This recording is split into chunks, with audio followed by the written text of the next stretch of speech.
Good evening, folks. This is your ticker guy, Carl, coming at you from Niceville on the 24th. This is my second video for the evening, this one addressing President Bush's speech. The President made quite a little fear presentation this evening about how we must do what he has asked for, and he took ownership of Henry Paulson's proposal. Very nice little Freddy Krueger, Edward Scissorhands kind of shock tactic.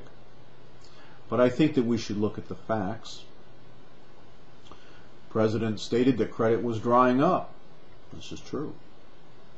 He also said that the root cause of this, when you really got down to it, was a bunch of cheap money coming in from Asia and other countries, mortgage securitization, and low interest rates. The President must think we all have very short memories. You see, I do remember the address in which President Bush gave after 9/11, in which he exhorted everybody in America to go shop. I remember Alan Greenspan flooding the system with liquidity, taking interest rates down to historic lows, all in an attempt to avert the consequences of a deep recession, which we were due for after the technology bubble had burst. A bubble that, by the way, was fed by cheap credit. I know. I ran a company during those years, and I saw the excesses in that line of business during the time that I did so. I was one of the few prudent ones, which is why, when the dot-com explosion came, if I had not sold the business, we would have survived. Most of the other people in that line of work did not. I also remember Alan Greenspan telling everybody that they should take option arms or other forms of adjustable rate mortgages. Oh, he'll say, I didn't really say that, but that certainly was the impression he left people with in the years after 9/11. I also remember that President Bush did a number of other things during his 2 terms in office which had a material impact on this credit bubble. One of the most important was that he actually took state regulators to court to preempt their regulations against predatory subprime lending. He won those lawsuits on the basis that these banks were federally chartered and therefore state regulators could not impose their own standards. The state of New York in particular tried to put a cork in this problem back in as early as 2003 and 2004, and they were sued. President Bush's SEC also preempted standard regulatory rules that had been in place for many years to keep a 12-to-1 leverage limit on broker-dealers. Fannie and Freddie were operated under the guidance of OFEO. They went through a major accounting scandal in 2003 and 2004. OFEO was an agency that was running under the executive, that would be President Bush's control once again. All 5 of the institutions, Bear Stearns, Fannie Mae, Freddie Mac, the Lehman Brothers, and AIG, all died due to excessive leverage. During the time that President Bush has been in office, he has enforced exactly no regulations against excessive leverage in any securities or business-related industry. Fannie Mae and Freddie Mac were running leverage ratios of approximately 80-to-1 when they collapsed. Bear Stearns was running a leverage ratio of over 30-to-1. AIG had $500 billion worth of credit default swaps on its books against a few $1 billion in free capital. Yes, they had a $1 trillion balance sheet, but the rest was committed to other things.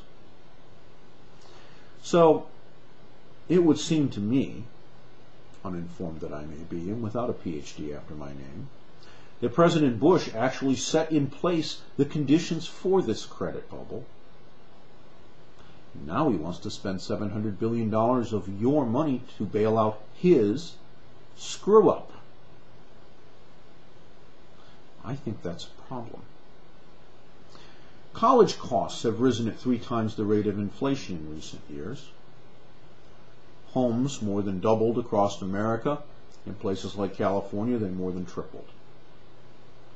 Which would you prefer, folks? If you want to buy a house, would you prefer that house to cost $200,000 or $400,000 for the same house? When your child goes off to college, would you like that college to cost $5,000 a year or $20,000 a year? Would you like it if you were somehow able to get out of the underwater loan that you may be in on your home now? Did you hear anything in the speech this evening or anything in this plan that will address any of these problems? No. Will we fix any of the problems that have been at the root of this crisis?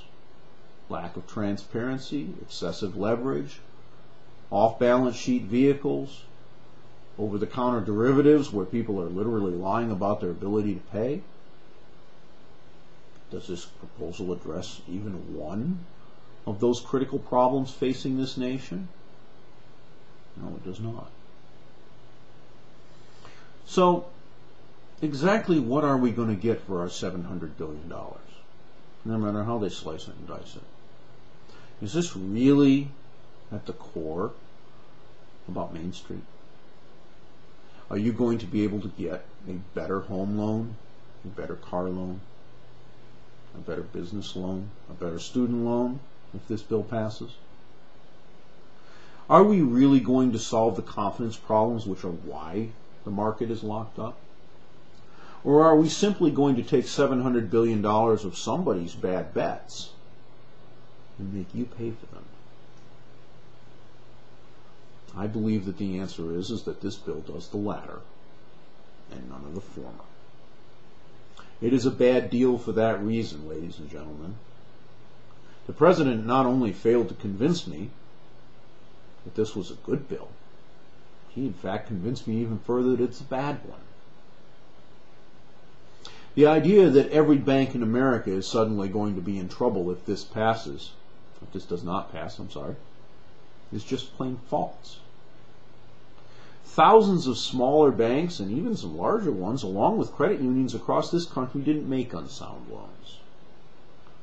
They made good quality loans to good quality people. 80% of the citizens of this country got absolutely nothing out of this credit bubble.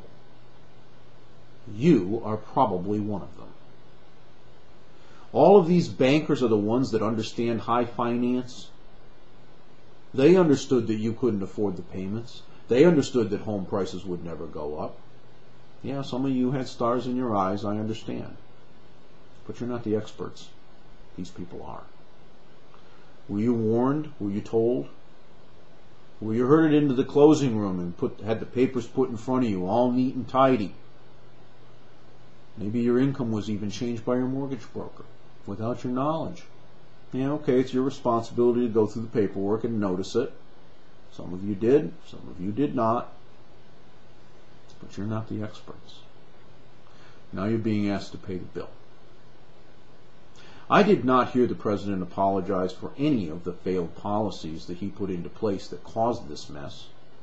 Not for the OTS, the OCC, the preemption by the SEC of leverage limits, Fannie and Freddie being allowed to gear up at over 80 to 1. College costs going up at 3 times the rate of inflation. None of these things were apologized for tonight.